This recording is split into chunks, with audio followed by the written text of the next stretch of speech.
Hello and welcome to the news here on Magic Bricks, now India's first property business channel. I'm Krishna Kumar. Let's take a look at the top stories that we're tracking. The number of rating downgrades in the real estate industry rises this year, and slowing sales and delayed projects hurt developers. That's a Magic Bricks Now exclusive. Maharashtra will make all its cities smart with or without the centre's assistance, says Chief Minister Devendra Fadnavis. More relief for taxpayers in Pune. The Pune Municipal Corporation announces a discount on property tax penalty for early bird taxpayers. And our special New Year series Property 2016 continues. Today we tell you how Navi, Mumbai plans to make your commute faster, smoother and easier.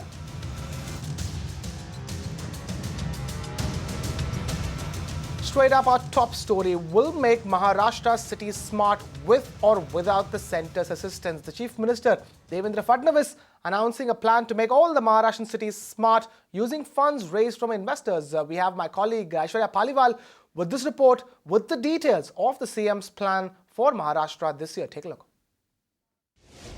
Maharashtra's Chief Minister, Mr. Devendra Fadnavis, is in no mood to wait for the centre to make all the 10 cities within Maharashtra smart. Today, at the Smart City Summit, he announced that he, along with the state government and all the investors who are really keen to invest in Maharashtra, are ready to pool in as much money as they can to make all the 10 cities smart. He said he'll wait for the centre to come out with a list of 20 and then see which cities do not make the cut. Those cities which will not make the cut will get private funding from the state government to be smart. Also, he said that on India's Republic Day, that is 26 January, he would be launching an e-governance portal. Now, this portal, he said, is extremely crucial as it will induce transparency within the system. He also said that the way to go forward is through transparency, as it will induce a lot of responsibility on citizens as well as those who serve the citizens, that is, all the government officials. Moving on to a Magic Bricks Now exclusive. Maharashtra Slum Rehabilitation Authority has accumulated a total corpus of 2,600 crore rupees from the development of various projects. That's 10 times its annual allocation from the state budget. The money will be used to redevelop all the slums in the MMR region. Asim Gupta, CEO of Maharashtra Slum Rehabilitation Authority, spoke exclusively with my colleague Aishwarya Paliwal. Listen to what he had to say. What's the corpus of SRA, for all the buildings that you want to redevelop for this year, 2016? Generally we make money in the sense that we get development charges, we get different premiums and different testing, which comes to us almost to the tune of 250 to 300 crores a year, and it is being building up.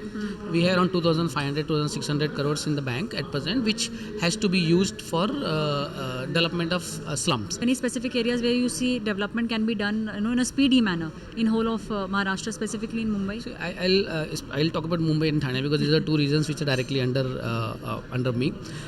First thing what we are doing is to speedy development. Luckily, the prices of the land versus construction cost is such that SRA model is viable in most of the places in Mumbai. I will not say 100%, but most of 80-90%. So we are tackling them first. So the idea is simple. In 1 year, we want to treat all kinds of cases in Mumbai and Thane so that we have at least 5-6 years to housing for all, because we have to construct. It's not that we can give permission in 2021 and say that by 2022 we'll have the houses ready. So we have to do it in next 1-2 years. After the survey, we have to tackle all proactively, either by tender or people have to come out with the consents. We do not want after 1.5 years any slum to be untouched. Away from that and on to some more good news for homeowners in Pune. The Pune Municipal Corporation has announced a rebate on property tax penalty. So if you've defaulted on your property tax payment, the penalty won't be as high provided you pay up in the next couple of months. Ruchi Deshpande, who tracks the market, gets us some more details. Ruchi, more good news for homeowners in Pune. Indeed, there is more good news in store if you are a homeowner in Pune in 2016. Now, the Pune Municipal Corporation has gone ahead and announced a discount of sorts on the penalty that you pay on the property tax in case you have defaulted on it. Just to take you through how exactly is this a good news for you as a home buyer, if you pay the property tax between the 10th of January 2016 to the 10th of February, you get a waiver of 75% on your total penalty penalty on the property tax, and if you pay the same after the 10th of Feb, between the 10th of March 2016, you get a 50% waiver on the penalty on your property tax. Now, the Pune Municipal Corporation, we learn, plans to collect a revenue of about 185 crore rupees from this. Also, remember we told you that the Pune Municipal Corporation had extended the discount on the property tax, and the new deadline for the same was the 31st of July 2016. And the PMC has still held the hike of about 10% on the property tax, but with this new discount, it certainly spells a good news for the home buyers. Another thing to keep in mind is that this discount will only be applicable on properties that are rated up to 25,000 rupees and not on the ones above that. Vijay Deshpande there with all the good news from Pune. Thank you so much for that update. Now let's also take a look at what else is making headlines in the property market. The Ghaziabad Development Authority plans to take action against 20 developers. Lulu Group International is set to invest 1,000 crore rupees in Lucknow for infrastructure development. And builder body CRISIL has begun a skills training program for construction workers. Here's a look at all these stories in brief. The Ghaziabad Development Authority or GDA is set to take action against 20 private developers who allegedly flouted rules of economically weaker section housing. The EWS rules mandate that 10% of total flats must be allocated to financially weaker sections and lower income groups at reduced rates. The GDA has found that nearly 3,500 dwelling units under EWS and LIG schemes in different housing societies have either been sold off at market rates or have not been allotted to rightful beneficiaries. The GDA is able to penalize builders for flouting its norms and can also refuse completion certificates or even stall future projects for the same. Lulu Group International has pledged to invest 1,000 crore rupees to set up an international convention center, a 5-star hotel and a mall in Lucknow. The Gulf-based company is awaiting the required clearances and hopes the Uttar Pradesh government will fast-track the project clearances for the same. The Uttar Pradesh Chief Minister has already responded to this and has offered to extend all possible help from the government side. Builder body CRISIL has started its skills training program for construction workers in line with the Pradhan Mantri Kaushal Vikas Yojana. The initiative will be conducted by the body across 24 states and 156 city chapters. Under this program, 180 construction workers in Mumbai and MMR will receive skill development training at various ongoing project sites of Dosti Realty, Mantri Realty and Keystone Realtors. The candidates who successfully complete and pass the training program will get certification and rewards from the government. The tough market continues to hurt the real estate industry. Credit rating agency CRISIL tells us that the number of developers being downgraded in the financial year is sharply higher than the same period last year. What's more, the ones worst hit are residential development companies. Amita Balachandra has put together this report with all the builders who have been downgraded and suspended this year. Take a look.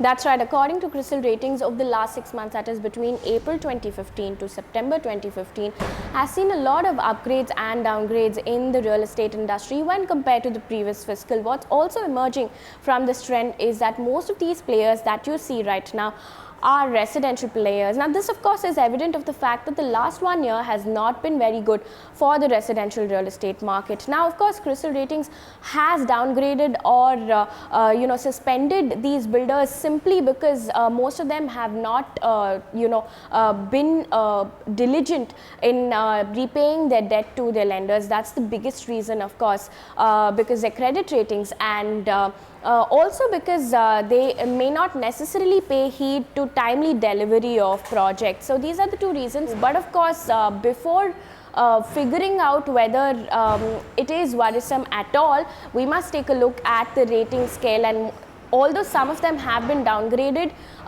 some ratings are not so bad and they're above the cutoff mark. So we must take a look at that before we make any decision. And to give us a more perspective on what this means to you and me as home buyers, we have Ramashriya Yadav, CEO, Edelweiss Real Estate and Investment Advisory Services. Ramashriya, thank you so much for being with us. My first question to you, what does this mean for the industry? Why do you think there have been so many downgrades, particularly in the last 6 months? One of the key reasons for this kind of rating downgrade has been specifically attributed to the fact that these projects have been failing to meet their deadline of completion. So that is the key reason which has pushed the credit rating agencies to downgrade. The second reason which could be attributed to this is because of the delays, the ability of developers to service the credit has been impaired. And the third reason is the developers have been into multiple projects, and because of that their balance sheets have been stretched. So these are basically the three reasons why we see the rating downgrades are more rampant in current situation. Tell us, the reason why we have this conversation was that, the question that's in my mind is that should home buyers be worried? Give us a checklist of what one needs to do before shortlisting a builder.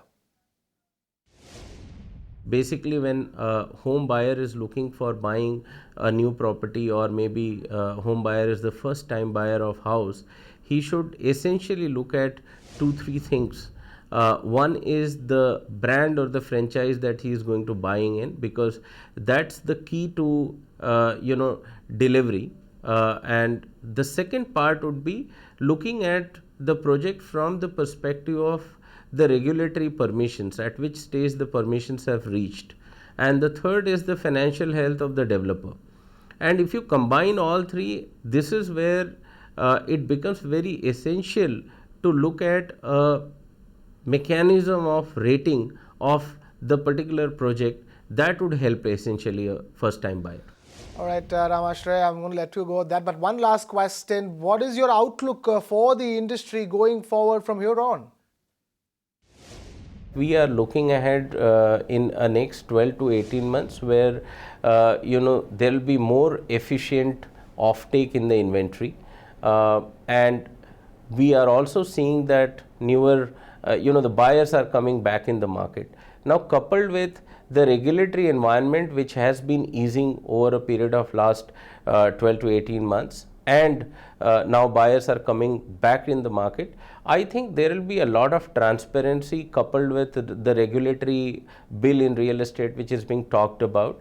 Keeping all these three perspectives on the table, I think we would see more upgrades than the downgrades. All right, Ramashray Yadav of Edelweiss, thank you so much for taking time out to be with us. Now, we also have Manish Gupta, Director, CRISIL Ratings, joining us here on the news on Magic Bricks Now. Mr. Gupta, thank you so much for being with us here. Tell us, why has there been this trend over the last 1 year? So if you look at real estate sector per se, over last 1 year, the demand in the real estate has been quite tepid. And there has been a substantial decline in the demand, particularly in the residential real estate segment, where we are seeing that the consumers, they are postponing their decisions to buy a property. So that is leading to a significant decline in some of the major real estate centers, which includes NCR, where we have seen the demand falling quite substantially. This has actually led to a deterioration on the cash flows of the developers, to an extent that today these developers have to depend a lot on refinancing these debt. It is more downgrades and less upgrades is what has been the trend. Somewhere close to 8 to 10% of these ratings, they have undergone rating actions, and that too on a downgrade. That is, the ratings have been revised to a lower level from what they were there in the earlier case. What I wanted to understand from you is the mechanism. How do you assess these ratings in the first place? In order to assess these ratings, we typically look at assessing their business and financial profiles. So when I talk about business profile, I essentially talk about what is their track record in developing these projects, what kind of brand positioning that they are having, what kind of construction track record and construction efficiencies that these developers have, and what kind of booking track record that these developers are having. So this is something which consolidates into kind of a business profile for a particular real estate developer. Similarly, we also look at the financial profile of these developers to understand the level of debt which they are having on their books and their ability to service that debt through the cash flows that they generate. So these are the two things that we typically look at from a financial profile perspective, and which gives us a sense on the credit quality of these ratings. All right, one last thing again before we let you go. Do you see any improvement in these numbers going forward from here on? Now going forward, what we are seeing is that this demand improvement is not something that is likely to happen very quickly. Some of the territories, NCR, Bombay and the southern territories, there we are seeing that the demand growth is still gonna be tepid and weak going forward. In addition to that, there is a high level of debt which these developers are having, and today because of the lower demand and weakening of cash flows, what is happening is that the available cash for these developers to service the debt, that is actually lowering and weakening. So if I can measure it in terms of the cash buffer available with the developers, that cash buffer has actually weakened over last few years, and going at least in the near term, next 1 year horizon, we don't see any significant improvement in this cash buffer. Manish Gupta, Director, CRISIL Ratings, thank you so much for taking time out to be with us here on the news on Magic Bricks Now. Time now for our special series, Property 2016.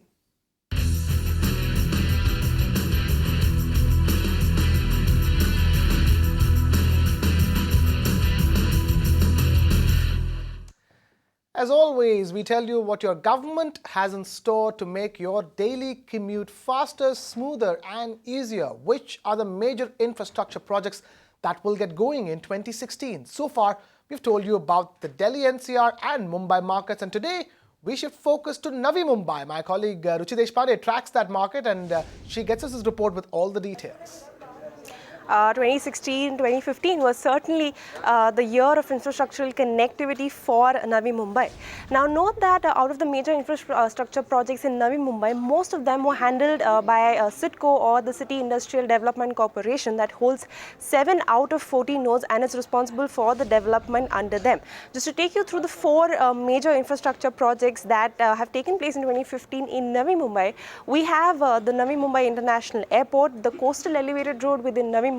We also have the Navi Mumbai Metro, as well as the Mumbai Trans Harbour Link. Just to go into a bit of a detail about 2 of these major projects, we learned from CIDCO that regarding the Navi Mumbai International Airport, the cost of which is 34,000 crore.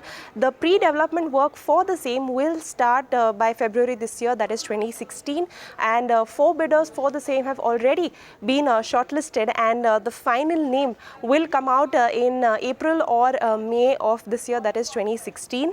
And the second one is the Mumbai Trans Harbour Link that connects Mumbai to Navi Mumbai. Now this 22-kilometer long Mumbai Trans Harbour Link costs about 11,500 crore rupees.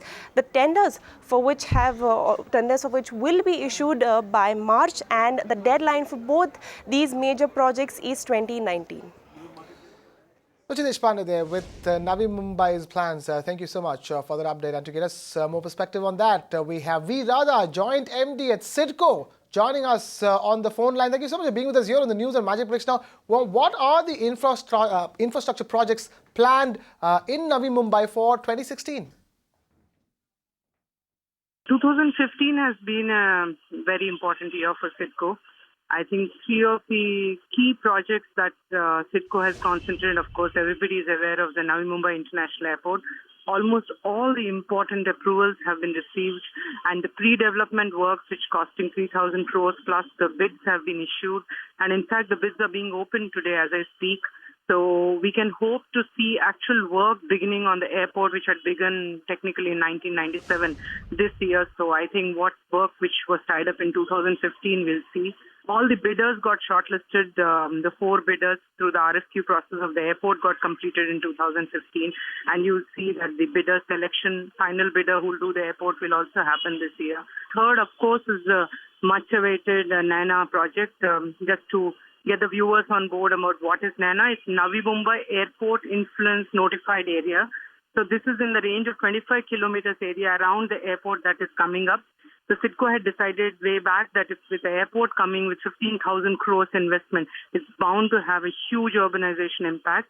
So in order to ensure systematic urbanization, about 256 villages of Raigad and Thane, where 14 of Thane have been taken up by CIDCO for developing it, with the objective that all urbanization happens in a systematic manner. Tell us what exactly is the status as far as the Navi Mumbai metro is concerned? Yes, Navi Mumbai Metro Phase 1 also, as you know, that one of the major initiatives we took was getting the systems contract in place, which happened last year. Apart from the construction work that is going on in full speed, we do hope to see by the end of this year, 2016, the launch of the Phase 1. All right, one last question before I let you go. Which projects can we see in 2016 from CIDCO's end?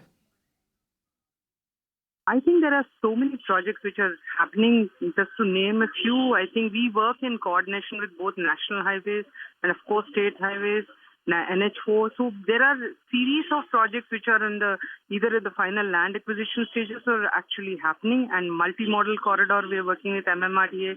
DFCC corridor, we are working with Government of India. A lot of groundwork happened in the last year of, there's a lot of nitty-gritty to be done on the ground before one can announce these projects or make it happen. I can tell you with confidence that last year we sorted out all the land-related issues of these 4-5 major connectivity issues. We have a water transport issue which we have issued a bid for our side of the Navi Mumbai. It's a project which is being done together with other agencies. So you'll see a water transport project reaching certainly some stage of development we're speaking about. Apart from these major roads projects, we have got, I would say that about 6-7 major connectivity issues will be sorted out and worthy of discussing in public domain. V. Radha, Joint MD of CIDCO, thank you so much for taking time out to be with us here on the news on Magic Bricks Now. Now, shifting focus to the Hyderabad market on Property 2016, my colleague Suresha Sawant is standing by with all those details. Suresha, tell us, what does the Telangana government have in store for Hyderabad's development? To give you a heads up on the ongoing and proposed infrastructure projects in Hyderabad in 2016, starting with the Metro Rail project Phase 1, Line 1, which is from Miapur to LB Nagar, is expected to get completed by 15th August 2016. So is Line 2, which is between JBS to Falaknuma. Line 3, which is from Nagole to Shilparamam, is expected to get completed by 5th June 2017. Now, talking about the road projects, Outer Ring Road, which is from Shamirpet to Peda Ambarpet, is expected to get completed by 2016. A radial road which connects the inner ring road inside the core city with the outer ring road is expected to get completed by 2017. And Giga City in Jawahar Nagar, the work is going on the master plan. Now, to understand how this will impact the real estate scenario in Hyderabad, I spoke with a couple of consultants. What they had to say was that the market sentiment is very, very positive right now in Hyderabad.